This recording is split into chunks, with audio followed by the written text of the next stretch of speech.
Hello, and welcome to The Goddess Way, where we are learning how to tap into our feminine powers to create a life of wealth, beauty, and pleasure. And I'm so happy to have with us today our guest, Sarah Marie Thompson. She is a creative lifestyle expert and soul guide that has mentored hundreds of passionate souls in finding their creative gold. She's a skilled artist, designer, energy worker, and mentor, and she is the founder and creator of inspirational, wild, and creative online community and brand. So, welcome, Sarah. So happy to have you. Yes, thank you for asking me. I'm excited to be here, excited to talk about lots of good stuff. Awesome. Cool. So, before we jump in, I'd just like to say a prayer and ground the energies. So, Infinite Spirit, please enter this space. Please fill this space with unconditional love, with brilliance, with golden energy, with clarity, with passion, with creativity, energy, and purpose. May we each receive a shift in our consciousness that will allow us to create and live from a space of feminine flow and power and creativity and trust. This or something even better for the highest good of all concerned. Okay. Nice. So, Sarah, can you tell us a little bit more about your story and your evolution into your creative path? Sure. Well, and I'm sorry that I'm looking so golden right now, but I can't do anything about the light above me. Okay, I've always been a really creative person. Like my whole entire life, I was always like that kid that in school, that could like kind of create anything in art class. But I also was a very intuitive child too. But intuitive in the way that I really had such a strong connection with nature. I loved to create and be in the flow, but I didn't necessarily know what like intuition was at the time, right? Or I didn't really know what energy was at the time. But right out of high school, I went into fine arts because my family was like, well, you're good at art, so you might as well go into fine arts like they do. And I took that, and then I really went into interior design after because I felt really called. And looking back now, I know why I went into interior design. I have such a strong connection to environmental spaces. But again, I was doing interior design work and I wasn't really aware of that kind of energetic connection. So I was going through my interior design career, if you will, for a number of years, and I got some amazing jobs, amazing projects and that kind of thing. But looking back now, I can see why it didn't really work out that well for me. I was not using my intuition properly. Like I was attracting all the wrong clients, all the wrong kind of situations. I wasn't, if I had something come up for me where I was like, oh, this client's like not good for me, but I still would go for it, right? So wasn't listening to my intuition. And also I can see now that I was also coming from a very masculine energetic standpoint, very like competition, go, go, go, like all that kind of thing. And so me being frustrated in that time, I kind of remember like taking a little break, and I said to the universe, I was like, oh my gosh, like you need to send me a sign because I'm freaking out. Like I felt very old at the time. I was like, early 20s. I'm like, I'm freaking out and I don't know what to do, and you need to send me a sign. So the next day, I had taken my husband now, but my boyfriend at the time, to a spa on his birthday to get a pedicure, probably against his will. I always say, because like guys aren't into that, but I was in the waiting room just like hanging out, and I looked over and there was this tiny little book next to me, 365 Days of Affirmations by Louise Hay. And I picked it up, like just randomly, this weird little yellow book.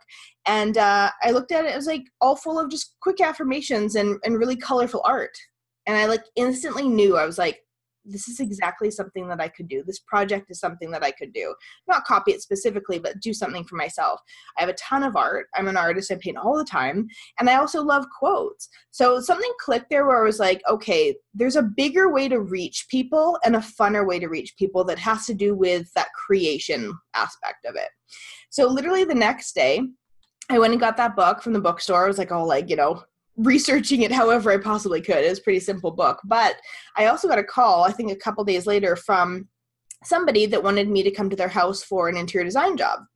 And she was doing a bed and breakfast. And long story short, we became instant friends, me and this girl. And And she was like, I was telling her about the project I was doing with my book. And she was saying, you know what, like, I'm great with words. You're great with art. Like, let's collaborate and we'll make this happen. So we set out to make this coffee table book, and we spent about a couple months on it, and we totally nailed it all down almost to the finishing point. And I remember saying to her, who's going to buy our book? Like, we don't have a community. Like, we don't have anybody that's going to buy it other than our friends and family.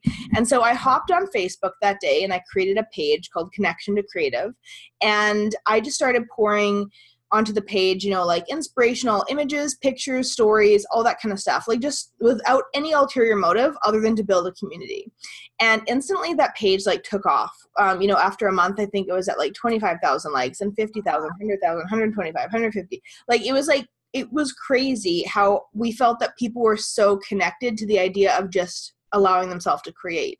Because that was the whole backstory of the book that we were working on. It was about showing people that, you know, you don't have to be an artist or a painter or a singer to be a creative person. You can literally be creative with the way that you walk your dog or you know, garden or cook in the kitchen, whatever. So that was our big kind of like backstory of it all. And from there, then we built a website, all that kind of stuff. And we needed to, you know, provide our community with other ways to connect with us. And, anyway, so that, and then a couple years later, me and my friend went separate ways, just business-wise. I wanted to continue on with what I was building there, and I really then went into more of the mentorship role. I started mentoring a lot of different women online that were building their creative businesses, wanting to build a dream or a project or something like that out of their skills and their passions.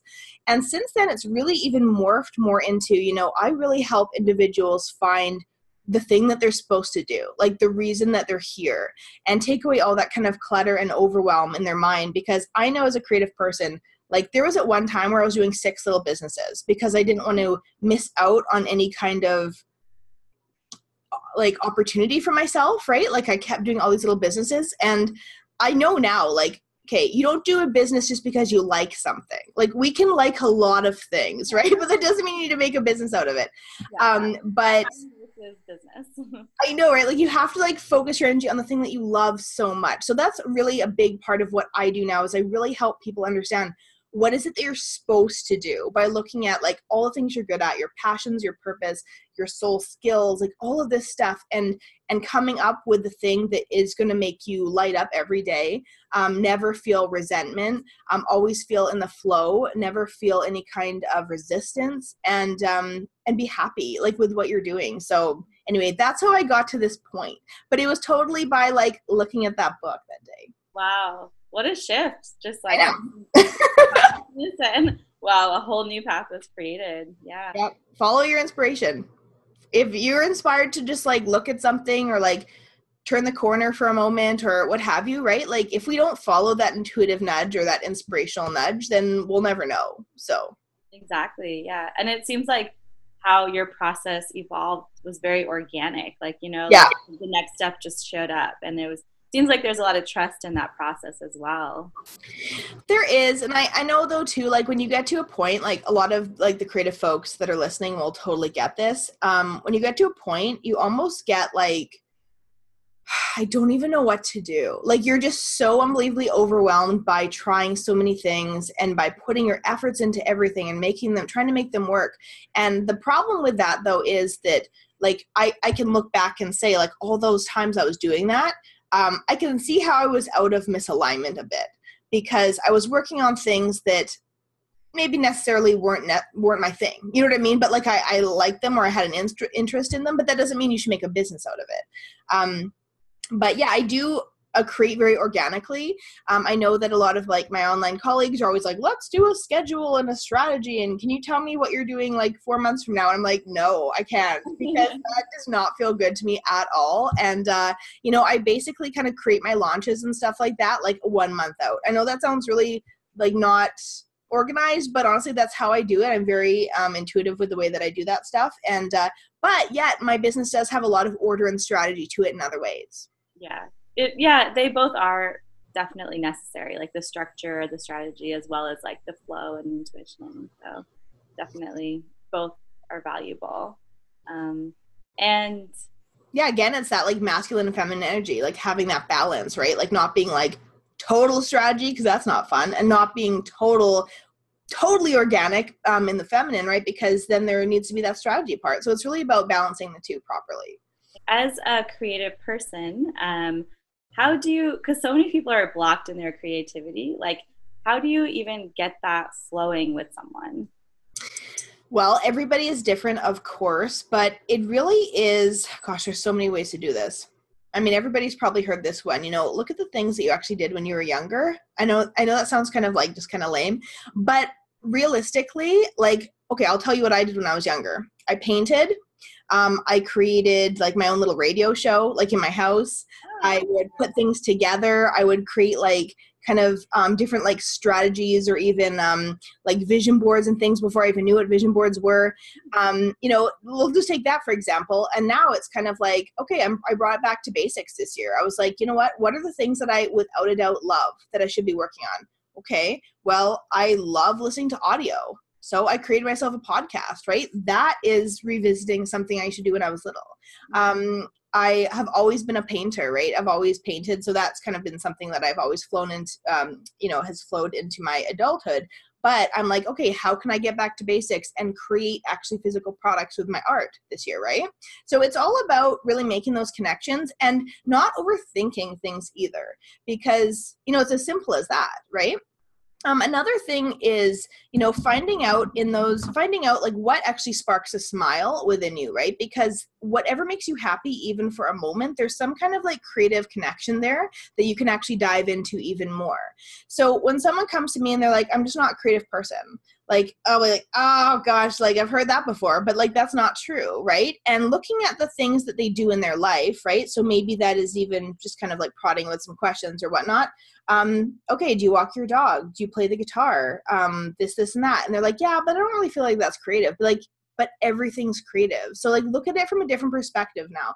Every time you just even noodle around on your guitar, like you are creating amazing sound waves that are creative, that could be possibly become a song, right? Every time you walk your dog, you choose what route to go. You choose like what path to go down, right? Like be creative with your adventure that you're creating. So it's really all about the way that we see it, everything, right? And it's just getting people to like open their eyes into that sense, because like that's when they start to be like, oh, like I am a creator, like in every way, right? So that gets them excited.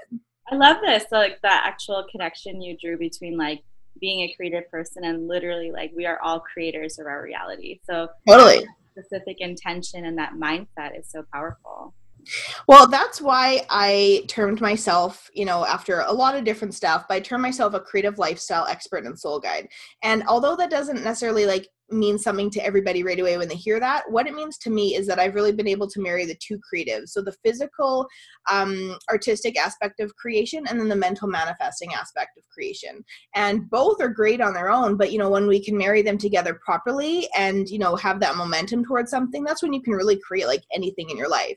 You can sit on your couch all day and think about like the guy that you want to like bring into your life, right? But unless you put any kind of like momentum, maybe like get on a dating app or leave your house or go to the coffee shop, you're never going to meet him, right? Unless you're like ordering packages that he like comes to the door. But yeah, so I mean, and then the physical like creation aspect, right? Like yes, we can be in flow and we can be creating, and that's a huge part of it, but unless we kind of set an intention around something, we don't know what we're going for. We don't know what we're striving, like, you know what I mean? So yeah, so it seems like you married the intention with the action to like exactly. Yeah, for sure. Yeah. And then so before you were talking about how you were like at one time doing 6 businesses and how that really wasn't serving you. And I see this a lot too, where it's like people dabble this way or that way, and it's almost like this false illusion that like saying no is shutting something down, but actually it seems like saying no is a very powerful act, and like focusing on what you actually do want. Yeah. So the thing about when I was doing 6 businesses was that I think I was just so fearful at the time that I wasn't going to be successful in something. Like that, there was a fear that was like definitely behind that. And I mean, this was probably like my mid to later 20s. And I've always felt old. You know what I mean? Like I've been an old soul, but I've always been like, there's no time. Like I need to do this. I need to like be a success, make $1 million before I'm 21. Like all that, like, you know what I mean? Like ridiculous stuff. I've totally like gone on like all that kind of stuff because it doesn't help. But anyway, at that time, yeah, I was doing about 6 different businesses. Some were connected, some weren't.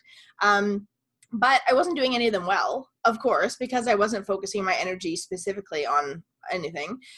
When I, work with a lot of clients now, some of them will be like, yeah, I'm working on 6 things, or some of them will be like, I have nothing. It will be different for everybody, but the ones that are working on a lot of stuff, we really comb through and, I have them understand, what the ones are that are very meaningful to them. Because a lot of things that we end up doing, like sometimes we adapt little businesses or what have you that don't mean anything to us, but it's just kind of like part of our autopilot, right? So again, it's really about focusing on 1 or 2 things, and hopefully they're connected, or else that's still a bit of a problem. I like to think of my business as a very creative business. I'm a creative person, so I'm never going to do just one thing.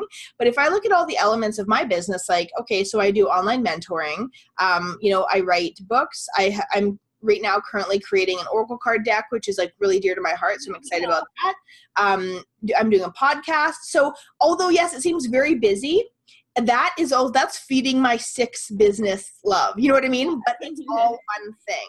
So that's the whole thing, right? Like, if you're that type of person where you need to do so many things, get yourself a business that's dear to your heart, right? Or find that passion that you really, really are tied to. And then somehow within that, do multitude of different things, right? So anyway, that's one business, right? So I'm just doing a lot of things. So that's a totally different ballgame than just doing 6 businesses that's all random, right? Definitely. Yeah. And then, so can you talk us through, like, when you were at that point, when you were scattered and it was out of fear, and then like, how were you able to transition out of the fear into a more empowered place of focusing? Well, I mean, at the time of things, you don't know what you don't know, right? I mean, I did a lot of growing like between those years. I always knew though in my mind that I shouldn't be doing all those things. Like I always knew that, you have to focus your energy in a direction for it to gain momentum and to do something, right? Because I remember like complaining a lot, be like, none of my businesses are taking off. Like, well, it's like, well, what are you working on today? Like there was nothing consistent. Yeah. And so I do remember saying to myself, okay, like I have to get rid of a bunch of different things that I'm doing here, right? And I made that actual mental choice. But it really wasn't until I dove into what my personal like soul skills are at like a soul level, which is what I help other people do, and completely defined like what I was here to do and why I was here, which was always the big question for creatives. Like we just want to know, like, what am I supposed to do? Like, I'll do it. I'll do it well. I just want to know what it is. So I finally figured out like what that was. Although, like I said, like it is still like a bit of an umbrella because I'm liking to do like a lot of different things, but it really was about inspiring the world to be creative and also live harmoniously in a sense. There's also, I also have a real flair for, animal welfare and things like that, right? So although I don't talk about that too much, a lot of the money that I raise from my programs, that kind of thing, like goes to that. So it's a kindness factor, like a compassion factor in there too, right? And so everything I do leads to this. So that's also another way that you can kind of take the guilt off different things that you're doing, because I remember thinking back, like even a number of years ago, and I was like, oh my gosh, like I'm feeling so guilty. Like I should be working on my paintings right now, but I've got to work on my book. And like, I don't know what to, like, you know what I mean? Like you're kind of don't know where to focus your energy, although you want to do it all at once, but you're feeling that guilt. And then I basically created myself, a life mission statement, which could be anything, right? Take the things you're into, take your values, all that kind of stuff. And I can't remember what mine is exactly at the moment, but it's something like, inspiring the world to create and feel harmony and kindness and compassion, like with everything that I do. So it's kind of like, no matter if I'm like hanging out at the coffee shop, in a conversation, talking to you, painting, writing my book, doing oracle cards, whatever, I'm still doing that. Does that make sense? So it's like it took the guilt out of everything. Beingness, being. So right. The biggest thing for me about that was me understanding the direction that my soul was supposed to go into. Because me understanding that, I was like, well, shoot, like I can get rid of all this other junk, right? Because so anyway, that was the most helpful piece for sure. Yeah. And then can you give our listeners like something simple, like a tool, something to kind of help from this, like people tend to be in a state of overwhelm or like lacking clarity in their soul direction? Like, is there a little gateway to that knowledge? Well, that's a big question, right? Like that's a big task. Yeah, I mean, it's easily accessible, but it's a big task. But what I would probably rather provide to you is a fun, creative way for you to actually listen to your intuitive nudges and feel confident about the decisions that are coming up for you. Because it's all about little decisions, right? Like everything's about little decisions. So let's do this instead. So some of you might have heard this already before because I talk about it all the time, but I really, really love it.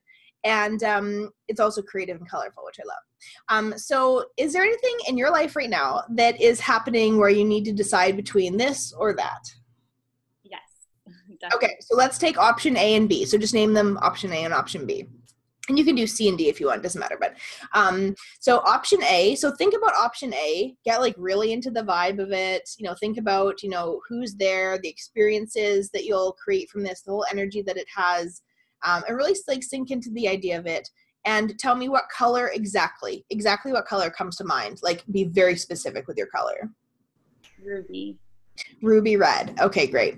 So then you've got your option B. Do the exact same thing. Feel into it, the people that you're going to bring into your life, the experiences, all that kind of thing. And then what color comes to mind with option B? Fuchsia.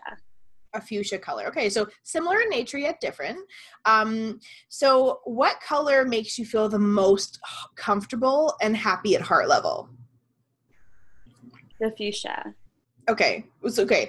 And don't think about it too much. But the fuchsia, okay, so that's good. So the reason that I love this activity, especially I get guys to do this because they're not like as into their intuition, right? Or this is perfect for people that they don't fully trust their intuition yet.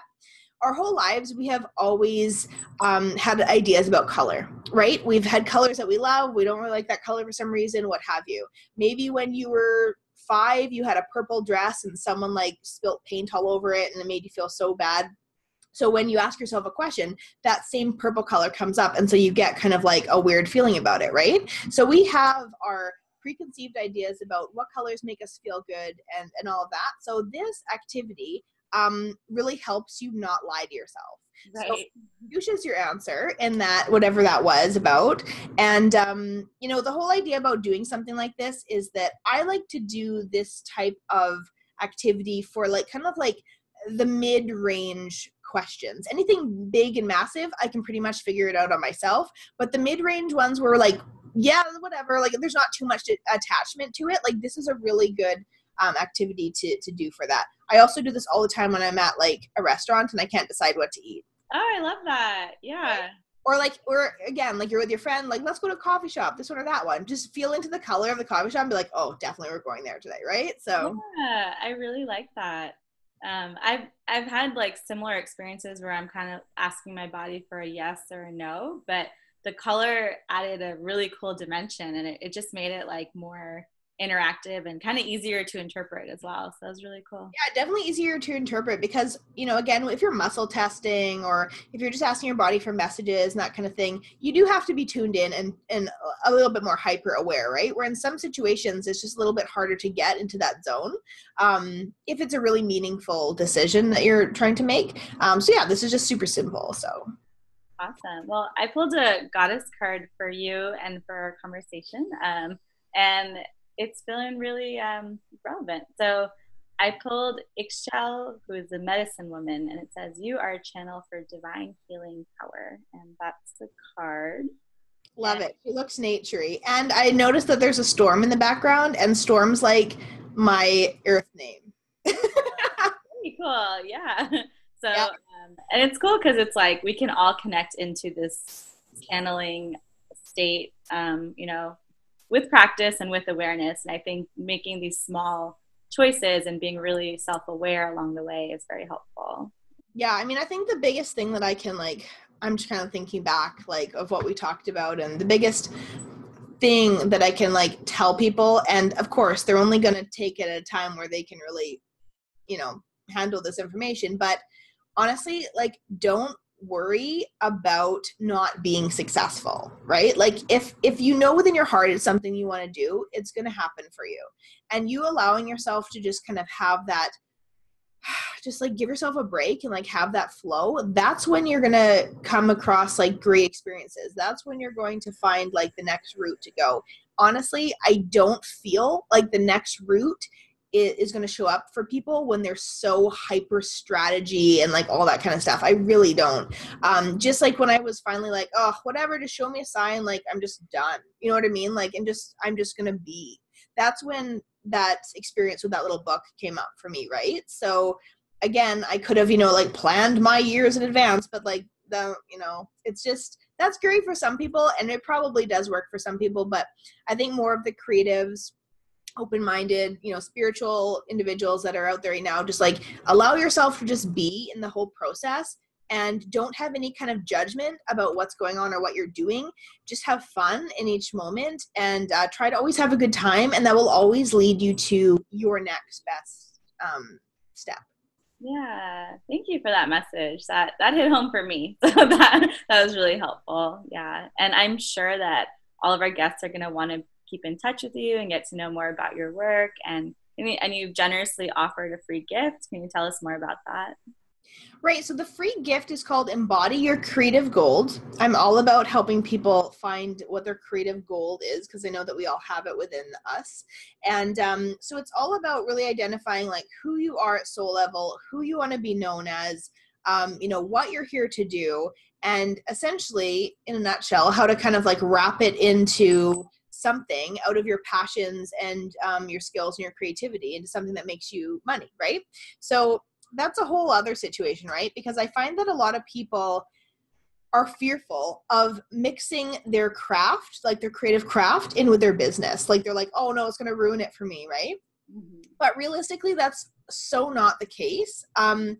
You just have to be open and mindful when you're doing something like that around your creative craft, because that's why we're here, right? Like the perk of making money with something, that's just a plus, but we're here to do our creative craft like day in and day out. And the checking in with yourself to always make sure like you're happy with the decisions that you're making, that kind of thing, that's what is the key to always loving what you're doing. It's never going to take away from, you know, your creative craft or your activity kind of thing, right? It's when, you know, you're doing something creative and then, you know, you're simply not checking in with yourself and things start to get on autopilot or go down a different route that doesn't feel good. That's when people have those stories of like, you know, oh, it ruined it for me, right? So Yeah, awesome. Well, it sounds like an amazing gift, and I'm excited to check it out. So thank you for offering that to us. yeah, And you're welcome. yeah, thank you for speaking with me and doing this interview. Thank you very much for asking me. And yeah, if anybody ever needs any, has a question or something like that about creativity or like their business or what have you, just reach out. Yeah, absolutely. Awesome. Well, tune in next time, everyone. Thank you.